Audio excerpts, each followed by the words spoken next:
Enjoy the film. You want butter on your popcorn? The theater will be ready in a second. Do you guys see Steve got a new car? Is that whose car that is? Yeah. No. Brand new. Wait, which one? I didn't. It's like the really sleek black looking one. Yeah. Wait, Steve spent money on a new vehicle, but Yeah, like a really nice one. I feel like he should put that money elsewhere instead of making large Well, I feel I feel purchases. like somebody should bring him back down to size. Somebody should like slash his tires or something. Maybe like carve. I don't necessarily think that'd be teaching him Something like into the the door. lesson that he needs to understand, which is that like the theater is struggling and any money he's making should go back into the theater until I'll just key that into his door. This theater needs money, please. Money that you used to buy this car. Steve, you need to give back this car so that this theater can thrive once again as it did on its maiden voyage. Sincerely, the staff. Oh, you're gonna sign it from all of us. Yeah, sure. Might as well make it cordial. I'm glad that you addressed him directly as Steve in it, so he was aware the message was for him, and wouldn't go out to his car and think someone keyed a bunch of words in my car. That's probably not meant for me though. For I didn't somebody want else. him to go out and see it and be like, well, who's this to? Wasn't clear. What theater owner is this referencing? Yeah. Which car are they talking about? I Yeah, exactly. I want it to be very clear. feel like it's going to be hard to return his car after it's been completely keyed. Well, he'll need to figure that out. Yeah, and you said clear and concise. It's pretty clear, but concise it is not. I might be using that word wrong. Yeah. You guys want to talk about the movie? Let's get the podcast started. My name is Kyle. Hi, Kyle. My name is Kyle McKlinsky. Hey, Henry. Hi, I'm Henry. Why are you looking at me like that? Good Lord. You interrupted mine with a greeting, an unnecessary greeting. I figured I would greet you as well. Hello, Greg. Hi, I'm Greg. Basil. And this is Break Room at the Cineplex. Here we are. What? All right. Is that Sarah? Yeah, she's just figuring out what's in the fridge. None of that food is yours, Sarah. It's got names on it. The fridge in general, it has names on it. Did you key names into the fridge? I may have. I wrote a very strongly worded letter, and I addressed it from the staff. You need to stop including us in these letters. Yeah. It's just from you. I'm doing a service for everybody, making sure that those things that shouldn't be happening. That is true. Sarah used my ketchup bottle the other day. What the fuck? Yeah, I was really upset. That's not a Sarah? communal ketchup bottle? Hell no. My name is keyed into it. You're welcome. All right, well, let's get to the All right. let's get to the movie. Go. So this week we watched a movie called Bottle Circus, Coke Bottle Circus. Mm-hmm. which it's in the same vein as movies like Boyhood or like I guess like just kind of like Coming of age stories Right, okay. in a general sense. Yeah. And like how Boyhood was made over the course of 12 years. Yeah. This one was made over the course of 46 years. Right. Yeah.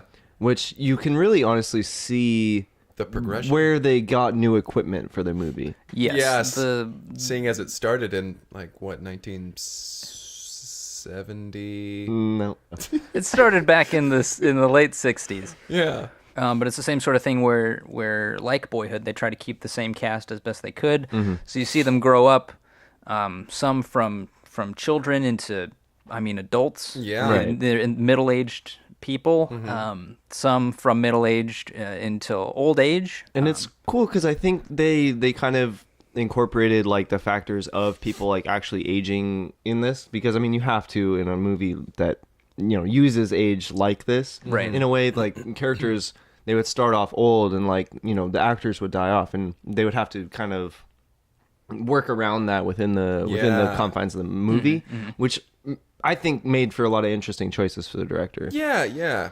The first scene starts with little Jeffrey, and he's up in his treehouse. He's interrupted by his mom calling him, and he's like, "Just one second, Mom." And he runs down. It's like he comes inside, and his mom's like, guess what's for dinner? And he's like, spaghetti and meatballs? And she's like, no, Nope. not this time. Beef stroganoff. And he's like, ah. And then, Not again. yeah, so they have their family dinner. Mm-hmm. It's, it's like really honestly just kind of like, Sweet. it's sweet. Yeah, it's really showing like how much his parents care for him. And Yeah, like it's really just an opening scene. Set up all the Set up all the characters characters that you're about to introducing his spend. parents. Yeah. And then the fire starts in the backyard. Yeah. I mean, that's something That's else. the turning point. Yeah. That's when most of the cast died. Yeah, right off the bat. So, my understanding, I looked into this because I was very curious about their process on this film. And my understanding is that the fire was something they worked kind of into the plot after an actual fire started. Right. And this whole film, it sounds like, was sort of plagued with these disasters. I mean, you're shooting for 46 years. There's a lot of time for things to go wrong. That's true. And so these things would go wrong, and they would have to just work it into the film. Basically, Jeffrey, this little boy, he's in mourning for all of his loved ones. Yeah, all his parents. Right. So dog. he basically starts his journey into, I mean, adulthood, I guess, and like he is terrified of like the oven, like burners, anything that could like light on fire, light up. Yeah, and he also takes up kickboxing. Right, just in case he needs to fight a fire. Yeah, in case he needs to beat off a fire. Yeah. What, is that not the phrase? But yeah, so that's kind of he starts this quest to basically become a firefighter. Yeah, the on-set fire really redirected the course of the film that they were trying to make. Because they just had to maybe he's going to be a adapt. doctor or something like that. And then this fire happens, and like, well, the kid wants to be a firefighter. Let's write it in. Yeah, because there is a documentary kind of aspect to it. Like, it's scripted, but they really tried to shape the film after what the actors in the film wanted to pursue, or because they were kind of forced to in many ways. They wanted it to be true to life. Like that's really was their ultimate goal, and I think in a lot of ways they accomplished that. So the second major disaster was when his fire station got flooded. Yeah.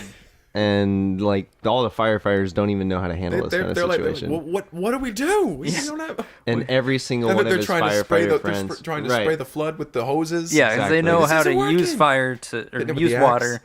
but not how to defend against it. Right, because he's been training his whole life to fight a fire, be able to beat it off, but he's not able to do this with water. He just is unable to save everyone in the fire station. Yeah, he can't beat it off with his hose. It's too wet to beat it off. So the building fills up all the way to the second story with water, and everybody drowns except for Jeffrey. And wow, they really knew how to make buildings back then, though. It's true. Watertight. Watertight. But again, like, this was an actual accident that happened on set that they started rolling the cameras on, and they had to adapt the film. It's pretty incredible how they captured all of these disasters on film. Yeah. Like perfectly shot. Yeah, golly. Beautifully cinematic. I mean, I'm hesitant to even bring this up, but have you guys heard the conspiracy theory around Coke Bottle Circus? I think so. But what is it? Well, the conspiracy is that the director, or at least someone involved in the production, was causing doing these. it. They realized that the film wasn't very interesting, and then they would cause some sort of accident to happen.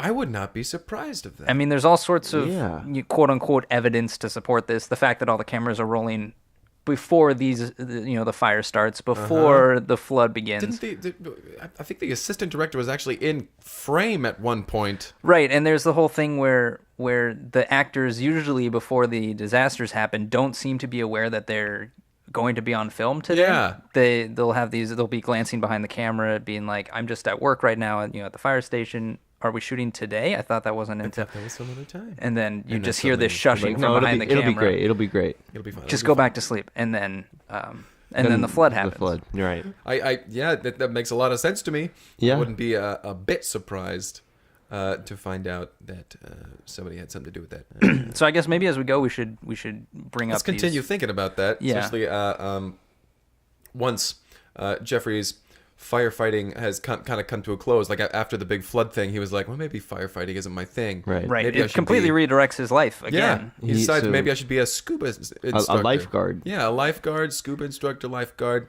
So he live goes around water. Yeah. Yeah. So he's like, I'll know how to deal with this. And he starts taking jujitsu. Exactly. to beat off the water.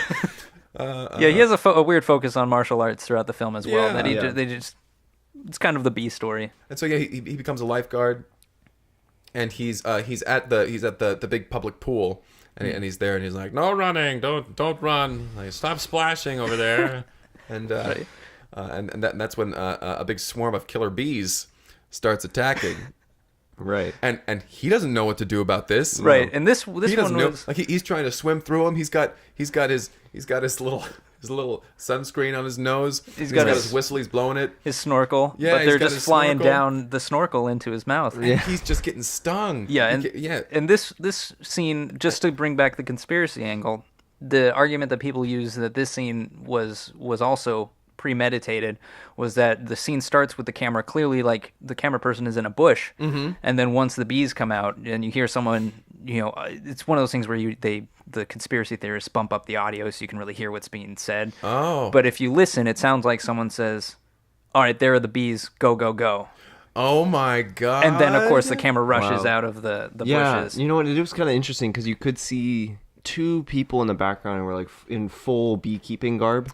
Yeah. And I was a little confused at that by the time because I was like, how did they know? Like, this is so weird. I thought that was just a nice coincidence. Right. I was like, oh, that's good that they're there. Yeah. They know what to do. But anyway, so the next scene just opens on Jeffrey in the hospital, and he's basically decides, okay, like, I need to rethink my whole life. Yeah. Like, honestly, All these things keep happening to me. I cannot beat off this much. How do I solve the problem? Like, I've been fighting and fighting. I've been Right. Yeah, exactly. Yeah. And martial arts clearly isn't fixing his problems. Yeah. Switching to face his greatest fears isn't working for him. So he decides, okay, I'm gonna remove myself from everything. He becomes like a hermit, basically. Yeah. He grows a big beard at this point, and his hair is all shaggy, and he's just he's always got these dark rings under his eyes. He's not sleeping well. He's got that big rice bag that keeps getting less and less full, more and more empty. Right, but he basically just he just kind of leaves society world, behind, yeah. Right. And he doesn't even seem to want the crew to be following Around him. No, he's basically done with the movie, and you can tell just by his disposition. Just by his body language. Right. I mean, every time he gets up, he's living in this, basically in the wilderness. Yeah, so he's out there, and he's constantly telling the camera crew like the camera crew they peek out, and he'll look over. Trees. He's like, get the fuck out of here. He'll just hold his hand up in front of the lens. Yeah, right. It's No very more. clear that there's a camera there, and he is aware of it. Right. And that's kind of when you get to the pivotal scene of the director talking with the actor, and he's basically like, you signed a contract. We own you for the next 15, 20 years of your life. And he's saying that's ridiculous. I signed it in crayon when I was 5. he said, well, you should have read it. Right. You Should've shouldn't read it have had your legal guardians sign it. read. I literally. Yep. But his legal guardians had signed it, and because we get the and then idea. they died in that fire. Right. We get the idea that his parents were the type of parents that really want their kid to be famous. And so a director comes and is like, listen, I want to have your kid in my film. This film is going to, last the rest of his life. He'll be set up, going forward. I guess they decided that was worth it. Right. So this is kind of like after the scene, Jeffrey's kind of defeated at this point. He's like, I don't even know what to do. Yeah. And that's when the tree falls on his house. Right. And smashes everything that he knows. And that is a clean cut on that stump. That's the theory for that one. That is just Right. It when the wasn't camera even passes windy over it, out at all. Yeah, so at this point, he goes into witness protection, which my understanding is he managed to do without the crew there, so that he was able to escape, assume a new identity, and then they found him again. He's completely all of his facial hair is all trimmed and neat, And his he looked haircut. happy. He looks happy. Which is something that we had not seen him in a very long time in this film. He seemed very happy. Right, and we see a lot of him being very happy from a distance, from behind cars, from Yeah, as behind... he's going to the supermarket, Yeah. as he's going to his job at the travel agency, Right. as he's going to fencing classes. Right, he's taking Took up up fencing fencing. at this point. But then there's that moment where he does spot the camera, and he Yep. says, "Oh no, oh God, oh no, please no." Then he starts running, Yeah, and that car cuts him off. Right. And then he gets thrown into a van. Like, he's literally bagged and thrown into a van. Yeah, we as the audience, we're thinking, oh my God, they're gonna fucking kill this guy. But then it opens up, and it's like this. It looks like in a little interrogation room, and they're just asking him mundane questions. and they're just like shoving a script in front of him, saying, like, "Read "How's these life- lines. How's life happening, huh, Jeffrey? How's it happening, huh?" Read the lines. Don't look at the camera. Just read the lines and act it." And he's like, no, We have to finish this movie. Again. Where's my family? Because he has a family. He has a family at this point. Right. It goes from there. The conversation doesn't really go anywhere. Right. In that scene, It's completely obviously. circular. Yeah, it's just them asking questions and him saying, right. "Let me go, let me go." Please let me go. Yeah. Right. And so eventually they do let him go, and he immediately goes home and he gets his family together and they pack up everything. Right. He agrees. He says he agrees to finish the film if they Yeah. let him go and they let his family live. But he pretty quickly goes back on his word and is just trying Tries to get his family out of there. Yeah, man. He and his family, they're basically packing up, and that's when, like, one of the final conflicts of the movie comes. When Yeah, the we're near the end director at this point. is like, you can't just pack up and leave. You have a contract. Yeah. And cannot Jeffrey beat basically off says this responsibility. no, and he rips up the contract. He's like, I have a bunch of copies of that, so it's fine. And then Jeffrey's like, well, you better get away from my family. And basically, him and the director get into a fight, Right. Like a brawl. a brawl. And Jeffrey's been training for this his whole His entire life. life. And this is basically like, this is a really pivotal point in the movie because he just kicks the director's ass. He Completely. just beats him off. But yeah, It feels so like we're beating that joke off just a little too much. But it's like beating a dead horse off, right? right. But he's punching him, he's kicking him, he's using all his martial arts. He Right. starts poking him with the a fencing little sword. rapier. Right. And the director, I mean, concedes that. Right. He's like, okay, all right. Yeah. I- But he after a while though, like he gets knocked down a couple I mean, he's times. a stubborn right. guy. He's No. been pursuing Jeffrey He is crazy. for decades at this point. Uh-huh. And this director at this point is not a young man. No, No. because it has been 46 years. 46 years. So it's really not surprising that Jeffrey is able to He just pushes his walker out from under him. and then starts kicking him and poking him with swords. Well, but the director just keeps trying to get up and he's just kicking him. He's like, don't stop filming. He points at the camera. Yeah. This is the Wow. climax of the film. This is Right. it. And so the final scene when they're in the courtroom and basically the director's suing Jeffrey Yeah. for assault and battery. And not finishing the project. Right. Yeah. Exactly. Going reneging on his contract, like not okay. Yeah. And he's successful in suing him. Absolutely. Oh, The court yes. He takes- unanimously decides Yeah, like they're that like, well, Jeffrey what the is hell? at fault here. Yeah. He signed a You contract. signed a That's- contract. So he goes to prison for the rest of his life. He's just sitting in the cell, devastated. He's Completely watched defeated. his life. He's lost his family, his parents. He's lost everything. Every his time he seemed to grandparents be and that skydiving set up incident. in a new job or in a new life, Yeah. a disaster would strike and then just take it all away. And And yeah, then the credits roll and it's a bunch of B-roll of him as a kid and everything. Right. yeah, it's really sad. Well, yeah, so that was Coke Bottle Circus. Coke Bottle Circus. Let's get into favorite parts. If anyone has a favorite, How about you? My Henry? favorite part, I guess I liked the chase sequence right before the confrontation between the director and he's like they're basically just they're running him down. Yeah, like they're he's trying to get his chasing family. He's like you get out of here. You guys run, and they run out of there and like. He tries to run the other direction, and the director and all the cameramen are basically chasing him, and they corner him in an alley. Yeah. And then it kind of like, I mean, that's just like the build up where it's just like the pinnacle of the whole movie. And like, something's got to break. Like, right. This is... And it does. And like, you know, there's so much payoff, I think, in that scene. That man's hips. Right. Yeah. Then you get the payoff of watching the hero of our story just beat the shit out of an old man. Right. Yeah. And it's cathartic in a way because you've seen the way he's been tormented by this elderly man. This man we've seen become an elderly man. Yeah, but to be fair, this elderly man was tormented by this guy who refused to just do his job. So, I would probably rate this movie. Go for it, yeah. I would probably rate this movie 7 or 8. Solid 7 or 8, probably, for me. You rarely ever select a single number. You're always on sort of maybe on a the 6. fence. Yeah. It's on the fence. You're always on the fence. fence. I might go so far as to say maybe a 7. Like, you know, I'm in that ballpark. Maybe a 5, honestly, if I'm... The range of 10, there's not just like a lot of wiggle room. That's a good point. A 10, it was pretty good. No, I wasn't suggesting... Oh. See, now it just seems like you're very easily influenced on your score. I'd give it an 8 out of 10. Oh. Well, and now we have the opposite, someone who can't be talked out of their number. What do you mean? 8 out of 10 worked for you fine the last time. I don't know why you're getting all up in a hoot this time. Well, yes, this is the first I'll tell time. you why we're getting up in a hoot, my friend. It's because this movie was really more like a 4. You gave it a 7. Oh, well, I guess 8 sounds fine. There you go. All right, see? I'm going to give it a 7.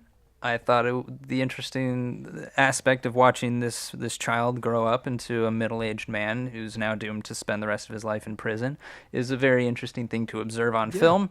I also give it points for the conspiracy theory aspect, whether or not it's true that these things were being caused by the director. Yeah, I don't know. Yeah, I'm still on the There's fence not about a ton that. of indicators of that, but I like the fun that sort of adds to it, where It's you kind true. of get to view it in two different Yeah, ways. no, if you lore, or that if you little watched it backstory. again, it would be a totally different movie. I feel like with that context. Jeez, yeah, I don't know if I'd be down to watch this again. That's like that was 4 hours. I mean, it was lengthy. How long was that? They cover 46 years of a person's life. Yeah, man. Although I do think it was better than Boyhood. Boyhood didn't really have much going on. That's true. Boyhood, there weren't enough fires or floods or It didn't or anything. or bee attacks. It could have been. It could have Martial covered like arts. 4 times the amount of time, Right. Yeah. and it would have been a better movie. Like, there's Jeez. just not enough bees in Boyhood, I think would Right. probably be my main Not complaint. enough Boyhood bees. All right, only 12 years. What the hell? Like, what is that? That's hardly a child's part of play. the life. This guy had been working on this movie for just about 50. Mm-hmm. Yeah, nearly 50 years. Goodness. And I've heard Been there's there going to half be a a director's cut coming out, because the director is still alive. That guy is still... Are you serious? He is still kicking around. I think the Pete's, 'cause drive... he was like in his late 20s when they started doing this. Right, and so he's So that means he's how old? he's getting up there, but my understanding is that he's gonna have an extended director's cut that's gonna cover the basically the last couple years, which I assume will mostly be just Jeffrey in prison. But Prison, Right. yeah. That'd be some interesting conversation though. Him behind the glass with the phone. Mm-hmm. In the orange suit. Well, we'll have to check that prison. out maybe. yeah, maybe we'll I actually would be down revisit to watch that in that. the director's I would cut. be down. Well, cool. Yeah. Well, there we are. All right, so that was Coke Bottle Circus. Coke Bottle Circus. The title makes more sense in the context of the movie. Yeah, In if the you context- saw it, yeah. you'd say... It's Of course. 100%. But that's about it. So there we go. Thanks for listening to this episode. If you want to reach out to us and send us the title of a film that you want us to check out, you can email us at cineplexpodcast@gmail.com or reach out on Twitter @cineplexpodcast. And maybe we'll Yeah. Give it a try. we'll take a look and Yeah. review it. Yeah. We like movies. Well, thanks for listening, All everyone. right, have a good one. Yeah. Have yourselves a fine one. All right, you can stop recording now. Yeah.